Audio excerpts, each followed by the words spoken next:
네, 안녕하세요. 5월 15일 목요일 새벽기도 시작하겠습니다. 기도하겠습니다. 은혜로우신 우리 아버지, 오늘도 새날을 허락해 주신 것 감사합니다. 우리에게 생명 주시고 우리에게 건강 주신 것 감사합니다.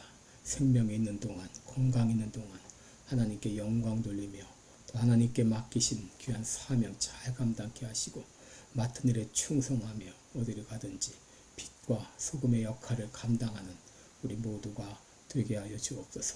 세계 만방에서 복음을 전하는 모든 선교사님들, 오늘도 영적 전투의 현장에서 이 성령의 갑주를 입고 전신 갑주를 입고 무장하여 악한 세력들을 대적하며 승리하며 수많은 심령들을 주님 앞으로 인도하게 하시고 연약한 성도들 긍휼을 베풀어 주시기를 원합니다.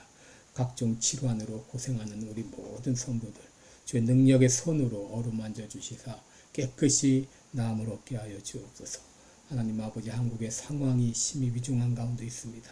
이제 6월 3일 날 대선이 있는데 긍휼을 베풀어 주시고 악한 세력이, 불의의 세력이 정권을 잡지 못하도록 하나님께서 강력하게 막아주시기를 원합니다. 시카고 필라델피아 교회가 성령 충만한 공동체, 은혜 공동체, 복음을 증거하는 공동체가 되게 해 주옵소서. 오늘 하루도 주님 앞에 의탁하며 예수님의 이름으로 기도드립니다. 아멘. 네, 찬송가 217장입니다. 217장. 하나님이 말씀하시기를 217장. 예전 찬송가는 362장입니다. 217장입니다.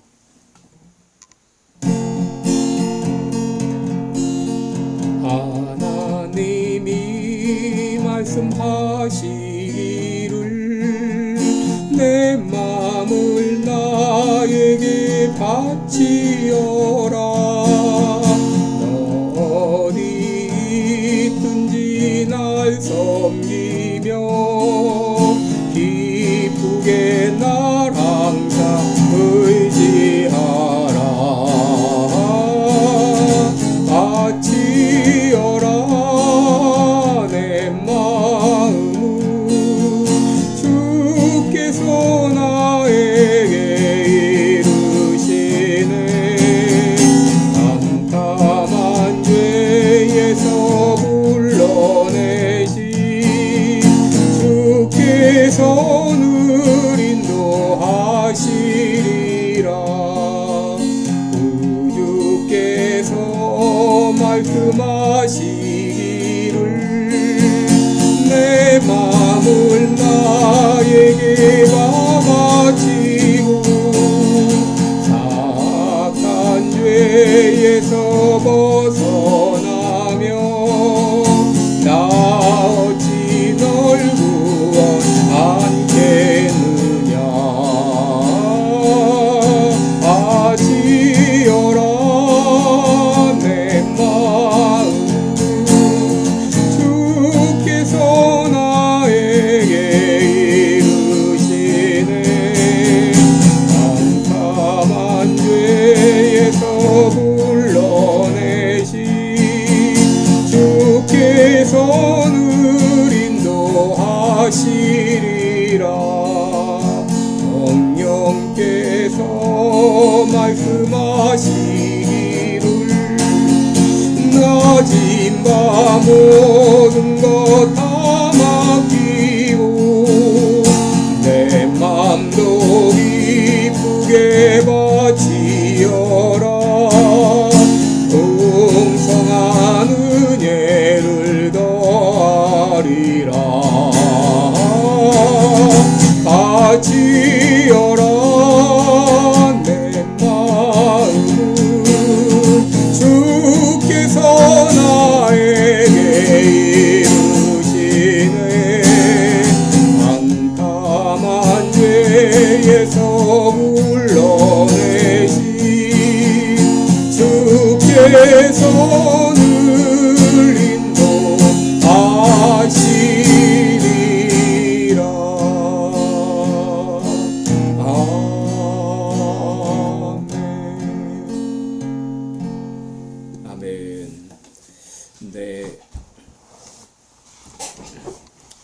네, 우리 오늘은 출애굽기 2장입니다. 네, 출애굽기 2장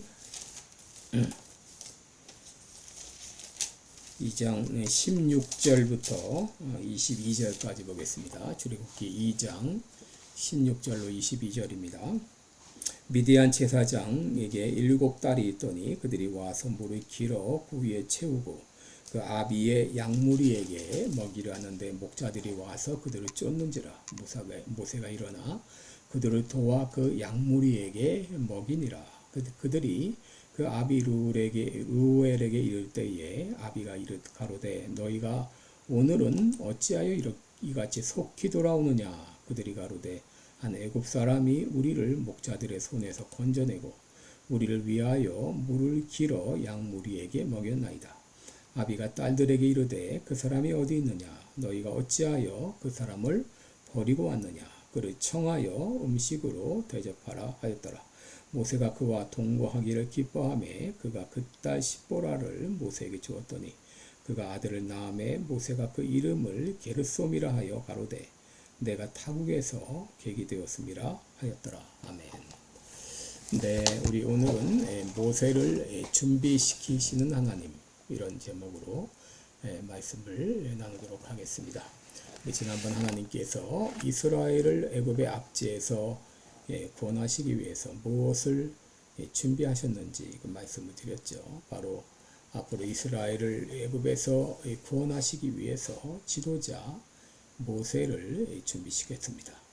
그런데 모세를 준비하시기 위해서 모세 부모를 준비하시고 또 애굽의 바로의 공주를 준비하시고 그리고 모세의 누나 미리암을 준비하셔서 이 모세가 참 서슬퍼런 수많은 영아들이 특히 남자아이들이 날강에 버려지는 이런 참 극한 위기 상황에서 모세를 건지시고 그리고 그를 애굽의 이 왕궁에서 잘 양육받을 수 있도록 인도해 주셨습니다.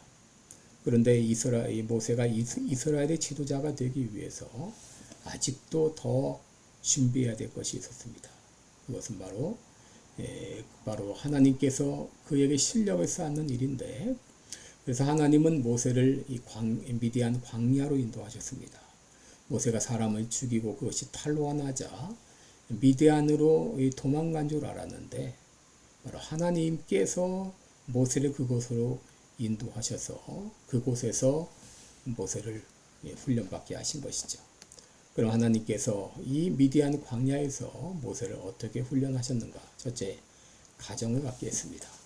여러분 21절 22절을 보면 모세가 그와 동거하기를 기뻐하며 그가 그 딸 십보라를 모세에게 주었더니 그가 아들을 낳음에 모세가 그 이름을 게르솜이라 하여 가로되 내가 타국에서 계기 되었음이라 하였더라 라고 했죠.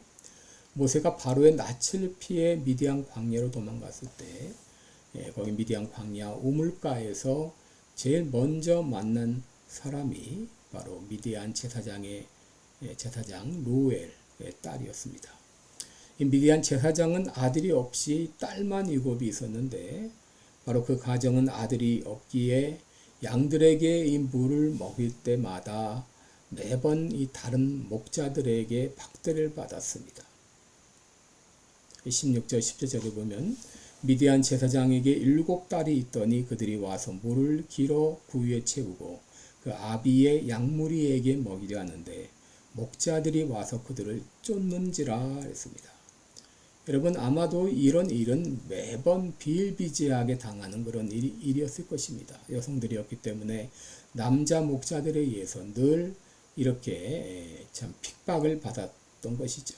그래서 양들에게 물을 먹이고 집에 가게 되면 늘 늑기가 일쑤였는데 그런데 이 우물가에 있던 모세가 그 광경을 보았고 이 정의감에 불타는 모세는 그냥 있지 않았죠.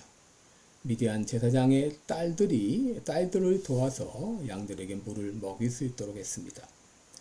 이 제사장의 딸이 양에게 물을 먹이고 집으로 돌아가자 아버지는 깜짝 놀랐죠. 오늘은 어찌하여 이같이 속히 돌아오느냐. 평소보다 아주 일찍 돌아온 것 때문에 이것을 의아하게 여긴 것이죠. 그러자 딸들이 대답합니다. 19절을 보면 그들이 가로되 한 애굽 사람이 우리를 목자들의 손에서 건져내고 우리를 위하여 무르기로 양무리에게 먹였나이다 라고 말합니다. 그러자 그 아버지가 말하죠. 그 사람이 어디 있느냐? 너희가 어찌하여 그 사람을 버리고 왔느냐? 그를 청하여 음식을 대접하라. 이렇게 해서 모세는 미디안 제사장 루엘의 가정과 인연을 맺게 되었습니다. 여러분 지금도 그렇지만 고대 문화에서 함께 밥을 먹는다는 것, 초청을 받는다고 하는 것은 교제와 아울러 내가 당신을 받아들입니다 하는 중요한 이 관계의 시작이었습니다. 모세는 아마도 루엘의 가정에 한동안 머물렀을 것입니다. 그러던 중 바로 이 제사장의 맏딸 시보라와 사랑이 싹트게 되었고 마침 루엘의 가정에도 아들이 없기에 남자가 필요했습니다. 또 모세는 방랑자 입장에서 갈 곳이 없었기에 그 가정의 대릴 사위로 시보라와 결혼을 하게 되고 아들까지 낳게 되었는데 여러분 이 결혼이라고 하는 경험은 지도자로서 매우 중요한 경험입니다. 왜냐하면 가정을 통해서 그리고 자녀를 통해서만 배울 수 있는 이 중요한 가치가 있기 때문입니다. 여자로서 사는 것과 아내와 엄마로 사는 것이 다르고 남자로서 사는 것과 남편과 아버지로서 사는 것이 또 다릅니다. 가정을 통해서 말할 수 없는 기쁨과 행복을 맛보기도 하지만 한편 가정을 통해 찾아오는 아픔과 고통도 있습니다. 모세가 이스라엘의 지도자가 되기 위해서는 이런 경험이 필요한 것이죠. 그가 아들을 낳고 이름을 게르솜이라고 했는데 이는 내가 타국에서 계게 되었다. 전 그는 하나님께서 그를 훈련시키시기 위해서 이 미디안 광야로 인도하시고 거기서 가정의 경험을 갖게 하신 것이죠. 둘째로 모세가 지도자가 되기 위해서는 밑바닥 생활이 필요했습니다. 모세는 그동안 화려한 이 왕궁 생활을 했죠. 부족함이 없는 삶을 살았죠. 그래가지고는 백성들의 그 삶을 이해하기 어려웠습니다. 그러기에 하나님은 모세로 하여금 밑바닥 생활을 경험하게 하십니다. 3장 1절을 보면은 모세가 그 장인 미디안 제사장 이드로의 양무리를 치더니 이 미디안 제사장의 이름은 바로 이 이드로 또 루엘이라는 이름도 있지만 이드로라는 이름도 있습니다. 바로 이 그동안 이드로의 이 딸들이 치던 양은 이제 모세가 맡아 담당하게 된 것이죠. 모세가 목자 생활을 하면서 무엇을 경험했을까요? 생명의 소중함을 경험했을 것입니다. 또 책임감도 느꼈을 것입니다. 그리고 거기서 양들을 사랑하는 마음도 느꼈을 것이죠. 이것이 후에 이스라엘 백성들을 인도하는 데 결정적인 역할을 했을 것입니다. 하나님께서는 지도자로서의 모세의 부족함이 무엇인지 아셨고 그러기에 그를 미디안 광야로 인도하사 양을 치게 하셨는데 이 광야 생활과 이 목자 생활이 후에 이스라엘 백성들이 40년 광야 생활하는 데 있어서 모세가 지도자로서 중요한 역할을 했을 것입니다. 셋째로 하나님께서는 모세에게 영적 훈련을 시키셨습니다. 모세가 미디안 광야에서 살아가는 그것은 바로 하나님을 만나는 시간이죠. 그는 양들을 치면서 홀로 있으면서 여러 가지 생각을 했을 것입니다. 그동안 부모로부터 하나님이 어떤 분이신지 이스라엘 민족이 어떻게 형성되었는지 간접적으로 듣고 지식적으로는 알고 있었지만 이제 개인적으로 인격적으로 하나님을 만나는 일이 필요한 것이죠. 그가 애굽의 왕궁에 있을 때는 하나님을 만날 수 있는 기회가 없었습니다. 그러기에 하나님은 그를 아무도 없는 광야로 인도하신 것이죠. 양을 치면서 그는 하나님에 대해서 많이 생각하고 또 하나님께 울부짖으며 기도했을 것입니다. 그동안은 지식을 통해 상황을 통해 나름대로 자신의 사명을 깨달았지만 이제 그는 하나님의 부르심을 받는 일이 필요했어요. 그러기에 하나님은 그를 광야로 인도하셨고 여기서 가정을 갖게 하시고 밑바닥의 삶을 경험하게 하시고 무엇보다 하나님과의 인격적인 만남을 갖게 하시고자 이렇게 훈련시키고자 하나님께서 그를 광야로 인도하신 것입니다. 여러분, 우리에게 주어진 상황, 이것은 우연이 없습니다. 그 가운데 하나님의 섭리와 뜻이 있습니다. 왜 나에게 이런 어려움을 주셨을까? 왜 나를 이렇게 고통의 시간을 갖게 하셨을까? 왜 나를 광야로 인도하셨을까? 우연이 없습니다. 그 가운데 하나님의 깊은 섭리와 뜻이 있습니다. 기도하겠습니다. 은혜로우신 우리 아버지, 이제 하나님께서는 모세를 이스라엘 백성의 지도자로 세우시기 위해서 그의 부족함을 아시고 그를 미디안 광야로 인도하셔서 거기서 가정을 갖게 하시고 밑바닥 생활을 경험하게 하시고 그리고 하나님과 인격적인 만남을 갖게 하셨습니다. 우리에게 주어진 모든 상황, 내가 원하든 원치 않는 어떤 상황이든지 우연히 나에게 이루어진 것이 없습니다. 그 가운데 하나님의 깊은 뜻이 있는 줄 믿습니다.